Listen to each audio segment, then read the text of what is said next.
Welcome to the Understanding of Why, where we delve deep into the heart of what connects us all, our shared humanity. I'm your host, Lorene Brown. Today I'm speaking with Jamie Coscia, a licensed clinical social worker, life coach, mother. And today we're going to be discussing trauma and how it affects our bodies and the ability to regulate our nervous system. Jamie, hello. Thank you for joining me today in our very first podcast episode. Thank you. Thank you for having me. So excited. Absolutely. And be sure to stay to the end because Jamie's going to have a little surprise for us at the end and showing us how we could use certain techniques to basically help us navigate through those anxious and stressful times in our lives. So, Jamie, can you explain trauma and how it impacts the body and how we can regulate our nervous system with? Well, first of all, trauma, right? It's something that's going to happen. First, let's talk about little t or big T trauma. So there's the little things that happen. They're not so little, but they're smaller types of traumas, maybe like a bullying or you had a small fender bender, things like that. Then you have your big T traumas, the emotional, mental, physical, sexual abuse type, just big traumas, right? So whatever kind of trauma that you're talking about, but it's important to remember that they are traumas, but there are little t or big T traumas.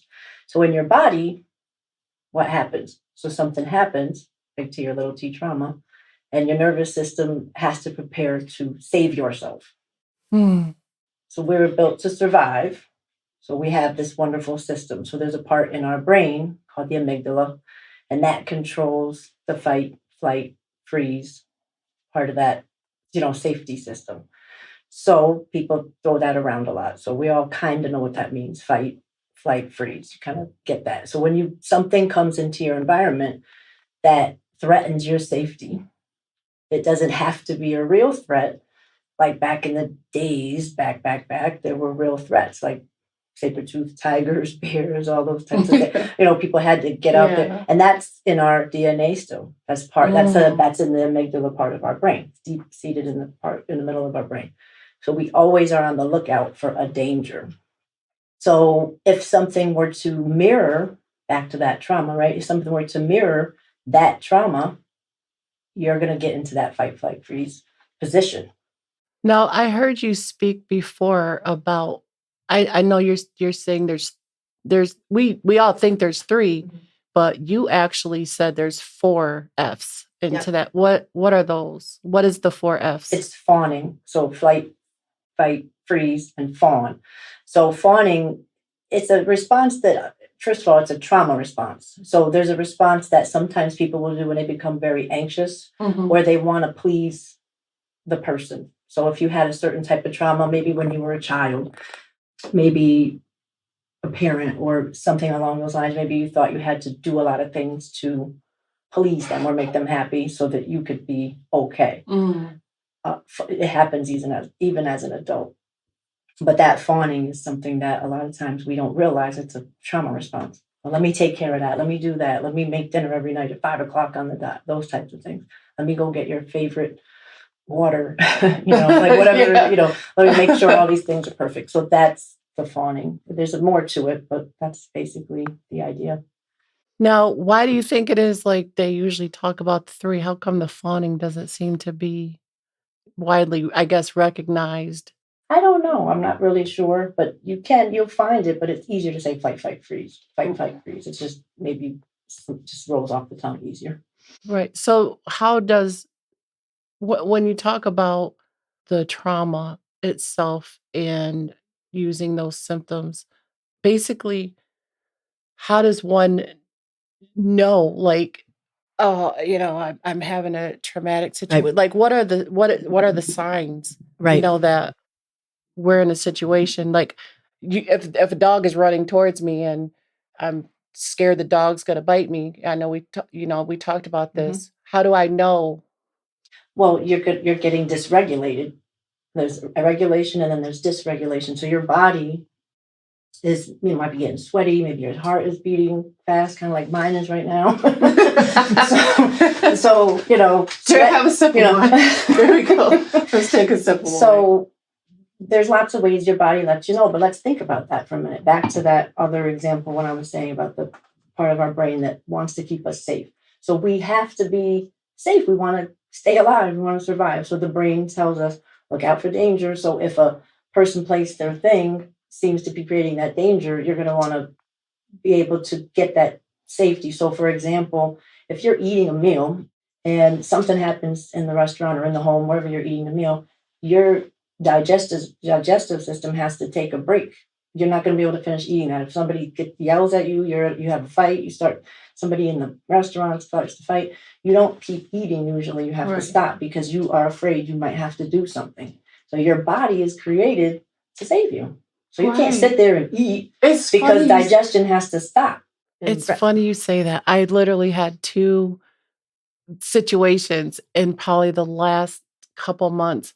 One, my husband, we were eating at a well-known steakhouse, and this girl just started coming out of nowhere, and she's screaming at this guy, and the first thing that happened is I'm just like, oh man, I don't know where they're going to take this conversation. And she's telling me to come on, let's go to the car. And then I got real tense because they're like right in front of us, and I was calm, so I instantly went from a calm regulated state. Yeah, to like this. I'm tense in my muscles. I'm telling my husband, I'm like, let's go, let's go. He's like, no, because we're good. If they, I'm like, well, I don't feel comfortable now because look where we live. I don't know what's gonna happen. And then it went crazy. The manager came over. She's pregnant. She's threatening to beat the manager up. And I'm like, at that point, I couldn't even eat if I wanted to. My stomach was in knots, and I had to get up and leave. And then we just had a situation where I was with my children the other day. We were eating at a Chinese restaurant, and they were like, this young girl started with this other lady. I believe it was Rachel. It was one of those "why are you looking at me" type things. And the lady's like, she has her daughter on her back. She must have been like 6 years old, and she's holding her on her back. And this young girl wants to fight her. And so me and my kids, I'm just like, pack it up, because now I'm just so upset. I'm tense. I don't know if something breaks out. My priority is, no, I have to protect my kids. That's going to put me in a whole nother situation. So I totally get. But think about what you just said. There's all this trauma going on. There's dysregulation happening in you because you're like, just got to get out of here. There's dysregulation happening in the one that wanted to beat up the other one. And all these individuals in this scenario all have some trauma response happening. So I got to leave. You wanted to fight. The lady wanted to fight. And your husband was like, freeze. Like, let's just stay, So it's an interesting thing. So to keep ourselves safe, remember that we're going to eliminate threats. It could be a complaint. It could be a person that wants money from you. It could be, your child wants a hug from you. It could be anything that is happening. That it could be your boss because they remind you of your mother or your father or some person that hurt you when you were younger. Somebody can have a smell that reminds you of something. Somebody looks like somebody that you didn't like. All that is happening milliseconds in your mind. Is like your eyes are scanning this environment around you to see, is this person going to be good? Is this person going to be good? So all that's happening. So you have your respiratory system, all of the systems in your body, your brain is, thinking about time, is going back in the file to look for times that you've ever had, it's happening like so fast. So that's how but then you start to reflect back on your pattern, fight, flight, freeze, or fawn, to see how you survive. So there's nothing wrong with these things. It's just how they work in your life. Are you always fighting? Are you always leaving? Are you always a deer stuck in the headlights? That's the freeze, And how do we become more regulated so that we can feel better? And there's more nerve endings in your stomach. So it immediately goes to your gut. You immediately have GI issues, usually, because that's where all the stuff goes. Cortisol level has to increase, which is the stress hormone that says we got to get out. We have to be ready for fighting. Like the Superman, lift the car up off your 4-year-old child. Like you get that type of muscle in those moments. But then after it leaves, after the thing is over, you feel drained and people want to sleep and people want to, they're just tired and exhausted. Now think about financial trauma, racial trauma, emotional abuse, like all these different traumas that we have that are ongoing and chronic. that don't end. Right. It's not like, oh, she beat her up and we left the restaurant. It's like something that you have to deal with every day. Absolutely. Then the gate of cortisol is like open. Right. So that's why with what I'm going to teach, at the end here, just a technique to reduce that. So when we speak about trauma, people usually think like, oh, it's sexual abuse, it's, whatever, but there's different levels to trauma. So like I want you to maybe elaborate on so the listeners can know like you might have suffered some trauma. Like you don't have to go through like this intense, what are some examples or an example of a trauma that somebody could suffer so they recognize like, yeah, I do fit in that category. Well, even before I do that, I mean, if you think about it, even the word, it just makes, first of all, I work with a lot of clients. I see 7 people every day, 6, 7 people a day. And I'll say, what do you feel you've ever had any trauma? And like people will say no. And then we'll get to the end of the interview and they'll say, oh, my grandmother died and she was like my main caregiver when I was 10 years old and I felt broken.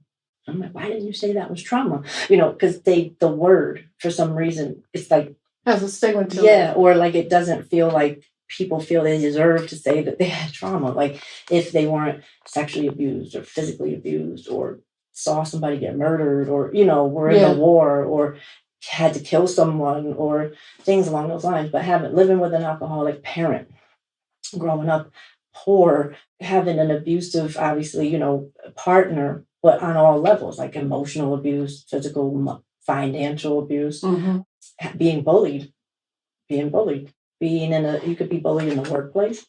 You could be bullied as an adult. You could be bullied as a child, obviously, all these things. But so even just recognizing that childhood, just even living in a chaotic environment where you didn't, there could have been abuse. Your parents could have been abusing each other or whoever. Yeah. Or you could have had drug or alcohol abuse in the family or mental illness in the family. So all of those things are going to create, again, an environment that you're going to be dysregulated. Right. So as a child growing up being dysregulated, it's traumatic. Yeah. Because then when you become an adult, when does that shut off?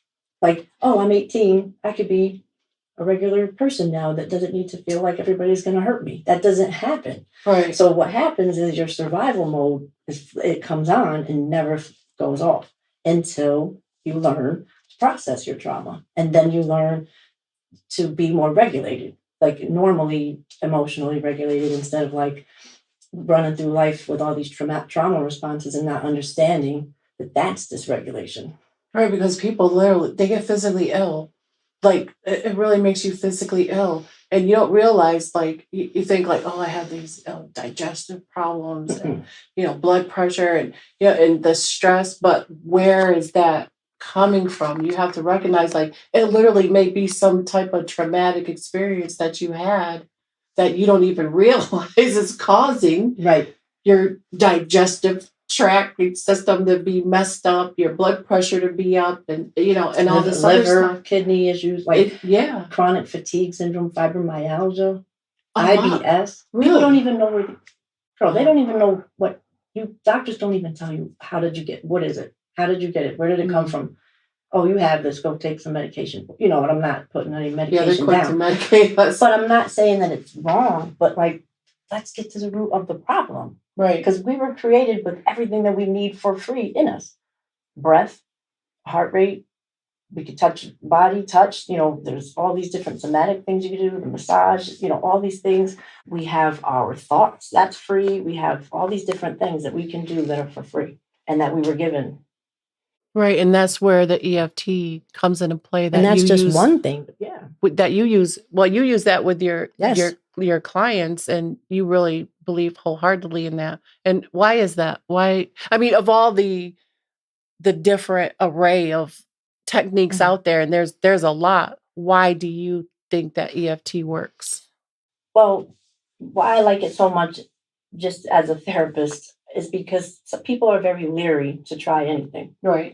And for good reasons, because, well, she's going to tell me to do this. And if it doesn't work, then I'm back to feeling like crap again. And it didn't work. Right. And so if I say, oh, I got this technique and you're going to love it and it works, So people resist a lot. But this is not one of those things that you have to believe in wholeheartedly for it to work. Right. So if you start just tapping on the points, even if you're feeling crappy about it or you don't believe, it's still going to work. Right. Whereas to meditation, which of course is wonderful and very necessary thing to do, people tend to have a harder time starting to do that because you got to quiet your mind and do all this. Yeah. But there are different ways to meditate that are easier, but you have to get quiet. And Right. again, for a dysregulated soul running around out there, you don't want to get quiet. I know people that's scared to be alone with themselves. Right. Seriously. And I just wanted to make this point because I don't know if I said it, but all of our emotions are in our body. Our body, I mean, there's beautiful, wonderful works out there. Everybody should know Bessel van der Kolk's work. There's just a lot of people that he wrote that book, The Body Keeps the Score. You know, your poor body is taking everything in. And so if it happened when you were a child or whenever it happened, your body, it's going to tense up because it's already sensing those things. Mm-hmm. So if you have a technique, a physical body technique, that's going to be better because we need the body to calm so the mind can calm. Right. The body informs the mind. It goes that way. So it's not the way we think the brain. Right. It's the body, and then it tells it's like your brain is like, like the dad that you don't want to know something because he's going to get mad. You don't want the body to tell the brain. You don't want that alarm to go off. Right. If the alarm's always going off, like, oh, I can't trust this person, or oh, they're going to take my money, or oh, they're not going to be good to me, or oh, they're going to lie, all these different things, then you're always in that hijacked state, that amygdala hijack. Absolutely. So that's that dysregulated state. Yeah. So now I know with the technique that you use, people are kind of weary because I guess they think they feel stupid or that makes them look crazy. Like, what are you doing over there in that corner? But what do you say to those people who say, well, I don't know if it's for me because I don't want to look like a lunatic sitting up here, tapping on myself? Mm-hmm. Do you like being dysregulated?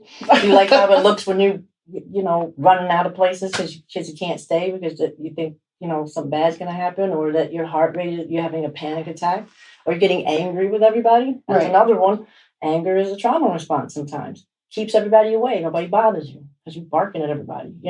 Anxiety, depression. You want to be in bed all day or just being a functional depressed person where you just feel so bad. So give it a shot and try it because you have a tool belt. Right. So you want to put a lot of things in that tool belt. You don't want to just have a hammer because everything has to be a hammer. I know, right? So you have to have all these tools. So then if you say, oh, Jamie, I don't want to do it, fine. But let me teach you. Because if in an event that you are in a situation, you might be like, oh, what did that lady say? Oh, yeah, I could tap. And then I've had so many people, literally, I'm not exaggerating, tell me, I tried that and it really worked. Right. When they needed it, it was there because you have a toolkit, you have a toolbox, whatever you want to call it, but you put it in there. Because when I was a kid, I wish I would have known. So now do you have to direct that EFT towards a particular trauma or situation, or is it, can you use it like in a group? How does that work? What do you think is the best? Well, I just want people to do it, and I don't want to make it complicated and, oh, it has to be this way. I think just doing the tapping points and maybe the best you can, the affirmation that we say at the beginning, but at least doing the tapping points can relax your body. It can reduce cortisol by up to 43 and even in some cases 50%. Wow. And this is an evidence-based thing. So for everybody listening that wants evidence-based, I have evidence because I see people. So for me, that's evidence. Right. If I work with 5 people and 2 people like it, that's my evidence. Right. I'm talking real evidence, like they did studies on EFT. So I'm not so, I understand that we want to know that we're doing what works. But if you work in a practice and you did something, you told them to sing the song and they sang it every morning and they all came in, they're like, I feel better. Then to me, that's going to work. Absolutely. But the EFT, the emotional freedom technique, I didn't invent it. And there are scientific studies to show that. And imagine if you're feeling nervous or depressed or in any way triggered and you were to do that and reduce the cortisol, wouldn't it be worth it? Because it's not easy. We can look for other ways to reduce cortisol. We can go put substances in our body, or we can go buy things, or we can go do other maybe not so healthy things. Right. Or you could try Absolutely. I mean, and what's it really, what's it going to hurt? And I do, to get back to what you said, why do I like it so much? And the other thing is because it's fast. It's very fast. Like when you do it, doesn't take a long time. So like your clients, I guess that's what I'm saying. Do they have immediate gratification from doing the technique? So it's not anything like, oh, I got to wait 3 weeks to try to feel better. No. And then like, again, if a person is taking medication, they can still do this. Or if they're not taking medication, obviously they can do it, but there's no, there's nothing that says, there's nothing preventing you from doing it any time of the day, how long, it's nothing like that. And you don't have to wait.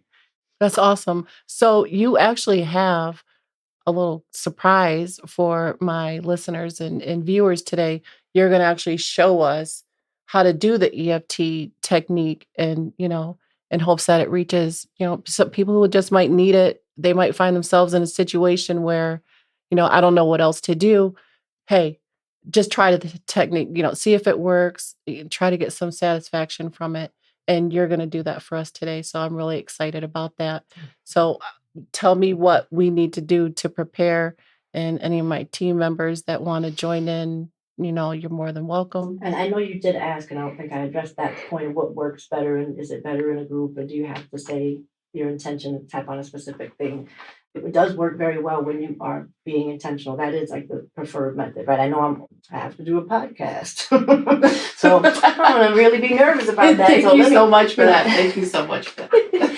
So, or like say you have a business meeting, or say you have a discussion that you need to have with somebody, an important discussion, and you wanna, or you're gonna, go to work that day and you have an extra tough time yourself and you just want to be your best. So you're gonna raise your vibration, you're gonna raise your energy by doing the tapping, because you're gonna see that cortisol drop. You're gonna feel it drop, because that's what it is. You want to feel better. People want to feel good. That's why anybody would be listening to your podcast. So you could basically is what, if I'm taking this right, you don't have to have a traumatic experience right then and there to just do the tapping. It could just be like, oh, I got, anxious. I got a job interview. Let me calm myself down and let's do the tapping. So I just regulate myself. Right. And go in there headstrong. Right. And then you can do it as a regular practice, because I'm very into people having a regular practice. So my clients will engage, or at least I encourage them to engage in a morning ritual, or night, whatever the ritual, whenever you want to do it, but have something that you do every day. So I say, do the tapping. And then sometimes I forgot what to tap about. I'm like, just tap while you're talking. You say, people will say, oh, I'm so mad at my husband. I'm like, start tapping. Why are you telling me that? Because it works better, even better, when you're really dysregulated. Right. That's the beauty of it all. Because a lot of breathing is very important. I promote a lot of breath work. There's no time that I will ever say that doesn't work. But it's active in a way where some people gravitate towards, because you can still talk while you're doing it. Right. And it's like, think of it this way. If you have an issue that's overwhelming you, it's like in your way. And then when you tap, it's like you're moving it out of the way, so that eventually it goes to where you have to really look for that issue. That's how I describe it to people. Because then you're like, you're not, people will say, well, if I tap on this, it doesn't just go away, but it mutes. It gives you a clearer vision. It mutes it. It clears the path. Right. The pathway for you to really focus on, what can I do about the situation? How can I fix it? What changes can I make? If it didn't disappear. No, it's but still there, but it's allowing away. you to keep your focus to move on to the next thing. So I'm super excited about you showing me how to do the tapping, the technique. Well, I have anxiety today, if that helps. I have. We're gonna do it. I'm just, you want me to explain or how I would normally talk to a client about it, or introduce it to that client? Well, will the listeners or viewers, will they be able to?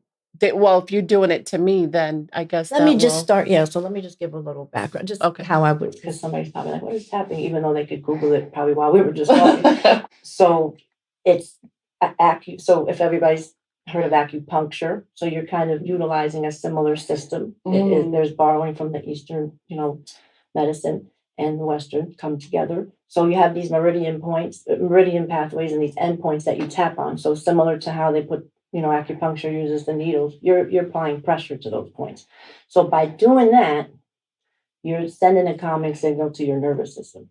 So we talked about them getting jacked up in the amygdala. So now it's kind of coming together. We're going to bring that down. So we were in that restaurant and they're like doing, so yeah, somebody would say, well, would you just start tapping right then and there? You could, or you would go and you would do it when you leave. So it's not a bad thing if you leave, but do this for yourself. Because why do you have to do that? Because you're leaving all the residue in yourself of whatever you got jacked up about to begin with. Right. So why would you leave that in yourself? It's like cleaning. You get dust, right? So, well, if you're, I don't see no dust in your house, so because you clean often. So you don't let it to where you can see. You didn't look good enough, girl.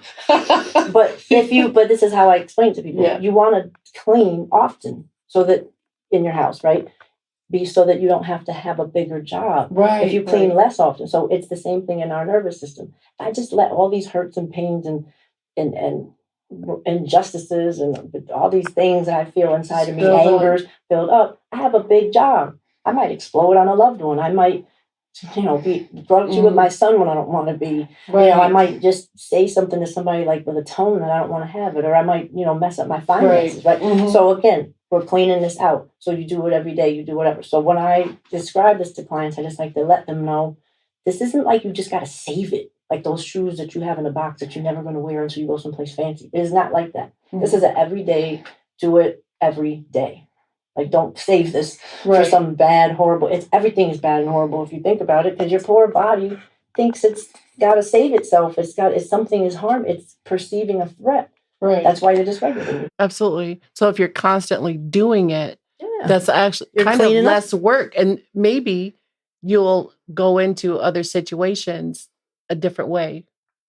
Do you see what I mean? Because if I'm feeling anxious with you, okay, nothing major, nothing crazy. I leave from here, I go, I'm still on that edge, but I have other traumas from my past of when I'm anxious and different things are popping up in me that would you. We have our own lives, right? And then I go and maybe I don't drive right. I leave out of here and I'm disoriented. I don't make good decisions on the road. I forgot I was going that way. I'm going this way. I might flip somebody off in the car, or I might go in a store and don't do that in Atlanta. No, you can't. You can't do that. But people do these things. Yeah. So, or I might go home and just not be able to communicate with my loved ones properly, or I might feel a way where I can't do my work, where I just want to sleep and I don't. So all these things could be the way my body's responding to trauma. Right. Because my trauma response might be different than yours. So we have to do these things because we are living out our traumas every day. It's in there still from the child. It's still in there in the fibers of the very cells of your body. But nobody gets that. Some people don't get that. A lot of people get that, but some people don't get that. So you use the tapping procedure to clean our house. We have to clean our house, right? So you think of it that way. You don't have to save it. So what we do is we say, hey, what have you? What could you come up with as an issue? So we're going to do anxiety, but another person might pick, I don't know how to fight with somebody, or I'm worried about finances or my health, something like that. Mm-hmm. So then you think about that. Okay, give it a number. 1 to 10. If 10 is the most of that feeling. So we'll just. So let me think about some anxiety I've had, or just how you're feeling right now. I would say, well, in the last week, I had at least an 8. Okay. But so I would say, could you get into that right now? Like, could you put yourself in that space right now? Well, I could, yeah. Okay. So then you would do that, and then you would locate in your body. So it's very important, body, mind. There's no separation. So here's the body part, right? So first we think about it. Now we say, where is it in my body?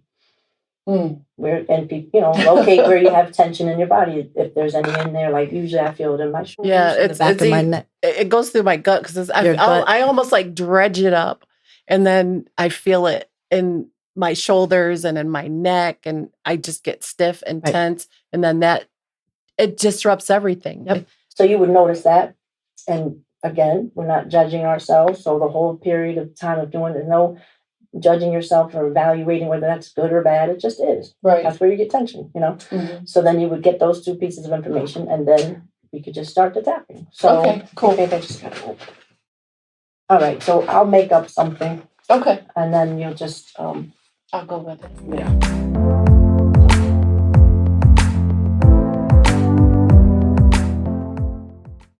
Okay, so side of the hand, and you can do like what they call the karate chop, and I just think this is easier. Okay. But if you don't like it, you can touch the side of your hand on the meaty part. But I actually like this. It's more direct. I'm angry. Yeah.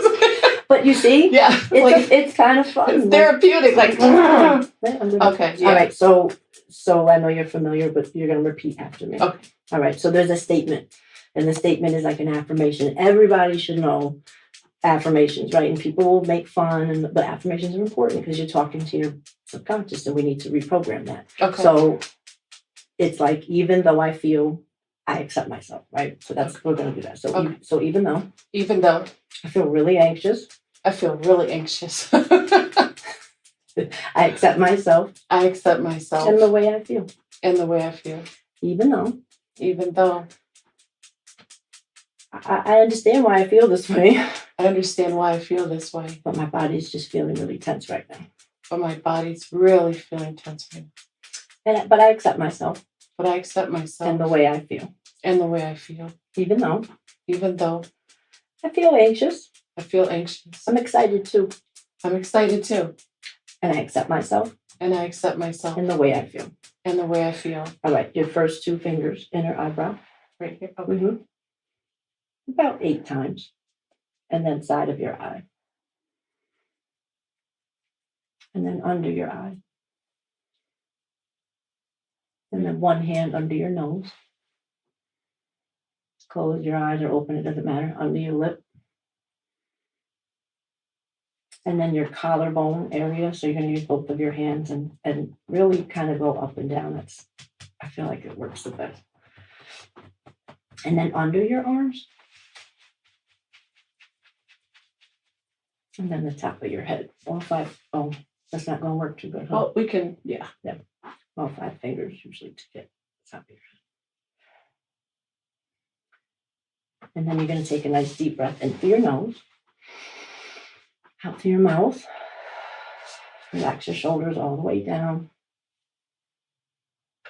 Relax your stomach. Relax your jaw.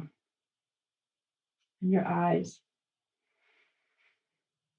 And then you would just go back in and check your work. We're going to do another round. Another one is 2 rounds in an episode. So then we just go back in and we check our work. So does it feel the same, better, or worse? May not notice a lot, but it might feel a little lighter. I actually feel a little lighter. And to be honest, I felt like before, I didn't think that I wasn't tense really, right. A little anxious, but I didn't feel tense. But then after we were going through it, I'm like, wow, I got a lot I could loosen up. And again, because we automatically are always in the state, like even just sitting in a chair like 8 hours a day, like I do, 7 hours a day, you get a posture. So and I found yourself to relax. And I found my eyes, like you were saying, I already had my eyes closed because it felt like just a natural flow of what I needed it to be. And when you said the words, but I felt like, wow, yeah, I took the pressure off myself. It's okay to feel the way I feel. Mm-hmm. So, to me, I loved it. I loved it. So can we do it one more time? Absolutely. Is the number the same or different? I feel a little lighter. Okay. I'm maybe at a 5 or 6. All right, let's just do it one more time. Okay. See what happens. So in case also to reinforce it for people while watching. So this really helps me. If I do this right here, I'm good. So even though I feel anxious. But I'm excited too. And I accept myself. And the way I feel. Even though a lot of people are listening to this right now. Makes me nervous. But I accept myself. And the way I feel. Even though I feel like this a lot. I want to feel calmer. And I'm working on that. And I accept myself. All right, inner eyebrow. There's no science about the words, in my opinion. Side of the eye. Under the eye. It's just important to get the negative out first. That's the rule. Under the nose. Under the lip. Collarbone. Sometimes you feel like you have to breathe deeper, or there's a breath that has to come out. Like all kinds of things happen I feel it. under your arms. And then the top of the head.